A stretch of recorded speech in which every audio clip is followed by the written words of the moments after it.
Hi all, ஒரு super easy and சிம்பிளான ஒரு சேமியா பாயசம் ரெசிபி பார்க்கலாம். அதுக்கு ஃபஸ்ட்டு வந்துட்டு நெய்யில் முந்திரி பருப்பும் கிஸ்மிஸும் வந்து ஃப்ரை பண்ணி தனியாக எடுத்து வச்சுருங்க. ஸோ அதே நெய்யில் நான் வந்துட்டு வறுத்த சேமியா வந்து சேர்த்துருக்கேன். அதையும் நல்லா ஃப்ரை பண்ணிக்கோங்க. கலர் சேஞ்ச் ஆகிற வரைக்கும் ஃப்ரை பண்ணிக்கோங்க. சைடில் வந்து 1/2 லிட்டர் பாலை வந்து காய்ச்சிருக்கேன்.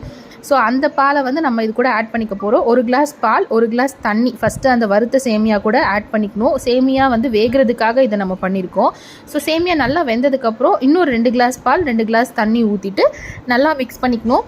இந்த இடத்துல நீங்கள் வந்து 2 ஏலக்காயை இடித்து போட்டுக்கலாம், இல்லைனா ஏலக்காய் பொடி கூட போட்டுக்கலாம். நான் ஏலக்காய் சேர்த்துக்கல.